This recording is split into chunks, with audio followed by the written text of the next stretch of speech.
ধাক্কা খেল রাজ্য সরকার।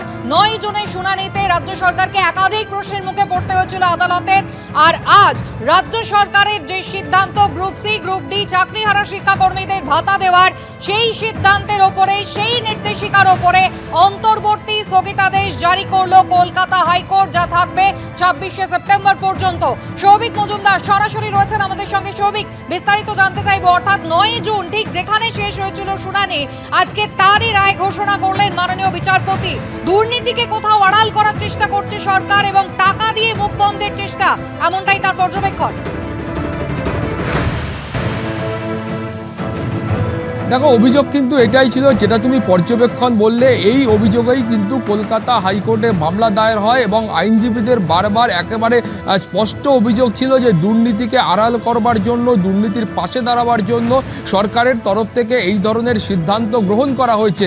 ফলে সরকারের তরফ থেকে এই যে মাসিক 25,000 টাকা এবং 20,000 টাকা ভাতা দেওয়ার সিদ্ধান্ত গ্রহণ করা হয়েছিল, সেই সিদ্ধান্তের ওপর আজকে কলকাতা হাইকোর্ট অন্তর্বর্তী স্থগিতাদেশ দিল এবং পরবর্তী নির্দেশ না দেওয়া পর্যন্ত বা 26শে সেপ্টেম্বর পর্যন্ত এই অন্তর্বর্তী স্থগিতাদেশ বহাল থাকবে। অর্থাৎ আজকের এই যে নির্দেশ, এই নির্দেশের ফলে সরকার যে পরিমাণ অর্থ বরাদ্দ করেছিল গ্রুপ সি এবং গ্রুপ ডি কর্মীদের ভাতা হিসাবে দেওয়ার জন্য, সেই সিদ্ধান্তের ওপর কিন্তু আপাতত তারা কোনো রকম পদক্ষেপ করতে পারবে না।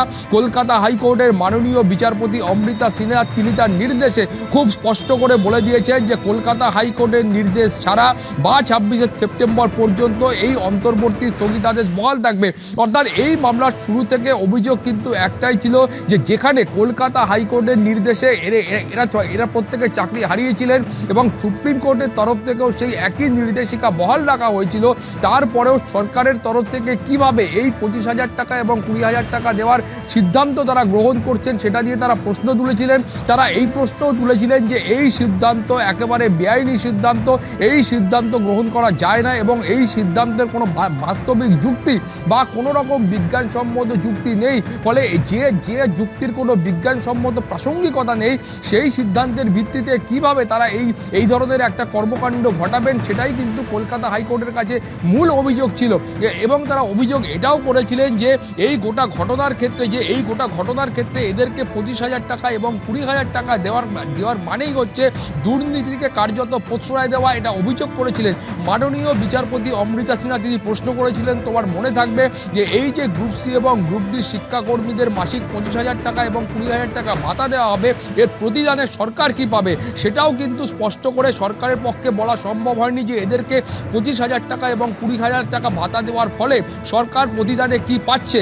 এবং তার কারণে তুমি জানো সরকারের যুক্তি এটাই ছিল যে বহু ক্ষেত্রে বিশেষ খাতে এই ধরনের অনুদান দেওয়া হয়ে থাকে এবং তার জন্য বিশেষ খাতে বরাদ্দ থাকে, যেমন দুর্গাপুজোর সময় অনুদান দেওয়া হয়। কিন্তু এখানে মাননীয় বিচারপতি অমৃতা সিনহা সেই প্রশ্নের উত্তর কিন্তু কলকাতা হাইকোর্টের কাছে স্পষ্ট নয়। অর্থাৎ সরকারের তরফ থেকে যে যুক্তি বারবার দেওয়া হয়েছিল সেটা কিন্তু একেবারেই স্পষ্ট নয় এবং তিনি কিন্তু স্পষ্টতই বারবার একেবারে মামলার শুনানির শেষ দিন পর্যন্ত এই প্রশ্নটা করেছেন এবং সেই প্রশ্নের উত্তর এখনো পর্যন্ত কলকাতা হাইকোর্টের কাছে আসেনি যে এদেরকে এই মাসে 25,000 টাকা এবং 20,000 টাকার ভাতা দিয়ে সরকার কি পাবে। সরকারের একটা পাল্টা যুক্তি ছিল যে এই যে সিদ্ধান্ত নেওয়া হয়েছে, এই সিদ্ধান্তটা একটা অন্তর্বর্তীকালীন সিদ্ধান্ত, সুপ্রিম কোর্টে মামলা বিচারাধীন রয়েছে, সেই মামলা যতদিন না পর্যন্ত নিষ্পত্তি হচ্ছে সেই সময় পর্যন্ত এই অন্তর্বর্তী সিদ্ধান্ত তারা গ্রহণ করেছেন। কিন্তু এই অন্তর্বর্তী সিদ্ধান্ত তারা কেন গ্রহণ করলেন তার কোনো গ্রহণযোগ্য কারণ কিন্তু কলকাতা হাইকোর্টের কাছে এখনো পর্যন্ত স্পষ্ট হয়নি। এখানে বারবার বলা হয়েছিল যে আইনজীবীরা অভিযোগ করেছিলেন যে কলকাতা হাইকোর্টের যে নির্দেশিকা ছিল, যে নির্দেশ সুপ্রিম কোর্ট পর্যন্ত বহাল রেখেছিল, সেখানে স্পষ্টত বলেছিল যে এদেরকে অর্থ দেওয়ার তো কোনো প্রশ্নই নেই, বেতন দেওয়ার তো কোনো প্রশ্নই নেই, এদের কাছ থেকে বেতন উদ্ধারের কথা বলা হয়েছিল এবং অভিযোগ এটা ছিল যে সেই বেতন পুনরুদ্ধারের কোনো চেষ্টা সরকারের তরফ থেকে করা হয়নি, বরং উল্টে সরকারি যে কোষাগার আছে সেই কোষাগার থেকে এদেরকে ভাতা দেওয়ার একটা সিদ্ধান্ত সরকার নিচ্ছে। ফলে সেই কারণে তারা কলকাতা হাইকোর্টে এসেছিলেন। তাদের আরও বক্তব্য ছিল যে এই ধরনের ভাতা দেওয়ার সিদ্ধান্ত সরকার যদি গ্রহণ করে থাকে, সেক্ষেত্রে এই সিদ্ধান্ত 2016 সালের যারা পরীক্ষায় অংশগ্রহণ করেছিলেন, নিয়োগ প্রক্রিয়ায় অংশগ্রহণ করেছিলেন, প্রত্যেকের ক্ষেত্রে একইভাবে বলবৎ করা হোক, সেই সিদ্ধান্ত নিয়েই কিন্তু সেই বক্তব্য নিয়ে তারা কলকাতা হাইকোর্টের কাছে এসেছিলেন এবং শেষ পর্যন্ত যে বাদানুবাদ ছিল সেটা শেষ হওয়ার পরে কলকাতা হাইকোর্ট তার সিদ্ধান্ত জানানোটা স্থগিত রেখেছিল এবং আজকে অবশেষে 11:30টার সময় কলকাতা হাইকোর্ট রায়দান করেছে এবং সেখানকার রায় অনুযায়ী সরকারের এই সিদ্ধান্তের ওপর আগামী 26শে সেপ্টেম্বর বা পরবর্তী নির্দেশ না দেওয়া পর্যন্ত অন্তর্বর্তী স্থগিতাদেশ বহাল থাকবে। সেই সময় পর্যন্ত কোনো গ্রুপ সি কর্মীকে, কোনো গ্রুপ ডি কর্মীকে সরকার ভাতা দিতে পারবে না। আজকের এই যে রায়, সেই রায় কিন্তু মূল অংশ কিন্তু এটাই। কুসুমিতা, একেবারে সৌভিক, তুমি আমাদের সঙ্গে থাকো।